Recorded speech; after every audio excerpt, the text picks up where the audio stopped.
ডাকসুর সাবেক ভিপি নুরুল হক নূরের সমালোচনা করে তাকে ধুয়ে দিয়েছেন বৈষম্য বিরোধী ছাত্র আন্দোলনের সমন্বয়ক তরিকুল ইসলাম। তিনি বলেন, নুরুল হক নূরের ফ্যাসিস্ট কর্তৃত্ববাদী কার্যকলাপের জন্যই আসিফ মাহমুদ, নাহিদ ইসলাম, আক্তার হোসেন সহ অনেকেই সে সময় পদত্যাগ করেন। রবিবার অন্তর্বর্তীকালীন সরকারের উপদেষ্টা আসিফ মাহমুদের একটি পোস্ট শেয়ার করে তরিকুল ইসলাম পুরনো বিভিন্ন বিষয় সামনে নিয়ে আসেন। স্ট্যাটাসে তরিকুল ইসলাম লেখেন, ডাকসুর সাবেক ভিপি নুরুল হক নূরের ফ্যাসিস্ট কর্তৃত্ববাদী কার্যকলাপের দরুন আসিফ মাহমুদ, নাহিদ ইসলাম, আক্তার হোসেন সহ ঢাকা বিশ্ববিদ্যালয়ের আমরা তাকে পরিত্যাগ করি।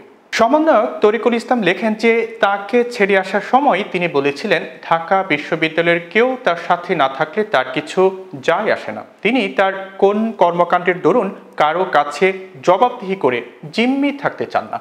যে ব্যক্তিগুলো তাকে তার অপকর্মের দরুন পরিত্যাগ করেছে তারা এখন গণ অভ্যুত্থানের নায়ক এবং তাদের নিজের লোক বলে চালিয়ে দেওয়ার চেষ্টাটা ব্যক্তি নুরুল হকের রাজনৈতিক দেউলিয়াতেরই পরিচায়ক। অথচ এই ছেলেগুলো ছাত্র অধিকার পরিষদে তার অন্যায় জুলুমের বিরুদ্ধে বিদ্রোহ করে তাকে পরিত্যাগ করেছিল। সমন্বয়ক লেখেন যে সত্যতা মেনে নিতে হবে, বারবার স্মরণ করতে হবে। ছাত্র অধিকার পরিষদে নুরুল হক নূরের একক কর্তৃত্ব প্রতিষ্ঠা, দলীয় গণতন্ত্র হরণ, ভোটাধিকার হরণ, কাউন্সিলের নির্বাচনী ব্যবস্থা ধ্বংস করা এবং অফিসিয়ালি লেজুর প্রীতি করতে বাধ্য করার কারণে 2019 সালের দাবির সকল নেতৃবৃন্দ তার সঙ্গ ত্যাগ করে।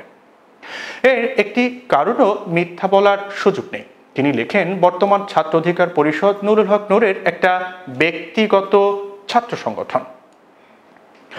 নুরুল হকের গলাচিপা 10 আসনের এমপি বানানো বাদে অধিকার পরিষদের সকল কাজের অন্য কোনো আউটপুট নেই। দুঃখজনক হলেও সত্য যে নুরুল হক নূরের ব্যক্তিগত খুশি নারাজ হওয়ার উপর ছাত্র অধিকারের বছরের পর বছর কঠোর পরিশ্রম করা, জেল জুলুম সহ্য করা প্রত্যেকটা নেতাকর্মীর রাজনৈতিক ভবিষ্যৎ নির্ভর করে। সমন্বয়ক তরিকুল ইসলাম লেখেন যে আমাদের মতো নিম্নবিত্ত, নিম্ন মধ্যবিত্ত পরিবার থেকে আসা ছাত্রছাত্রীদের রক্ত ঘাম দিয়ে হাড় ভাঙা পরিশ্রম করে শত শত শিক্ষার্থীদের 2 বার করে জেল খাতা, টিউশনির টাকা খরচ করে তিলে তিলে গড়ে তোলা তৃণমূল সহ সকল স্তরের নেতাকর্মীদের মত প্রকাশের প্রতিফলন গণতন্ত্র চর্চার একমাত্র জায়গা ছাত্র অধিকার পরিষদকে নুরুল হক নূরের ব্যক্তিগত সংগঠনে পরিণত করার পরিণতি তাকে একদিন ভোগ করতে হবে। যারা শেখ হাসিনার মতো ফ্যাসিস্ট হবে কোনো দল বা রাষ্ট্রীয় কাঠামোতে, তাদের পরিণতি সুস্পষ্ট ও প্রমাণিত। এর আগে একই বিষয় ইঙ্গিত করে অন্তর্বর্তীকালীন সরকারের উপদেষ্টা আসিফ মাহমুদ ফেসবুক স্ট্যাটাসে লিখেন, একটা বিষয় স্পষ্ট করা প্রয়োজন হয়ে পড়েছে। বর্তমানে আমার রাজনৈতিক সংশ্লিষ্টতা নেই।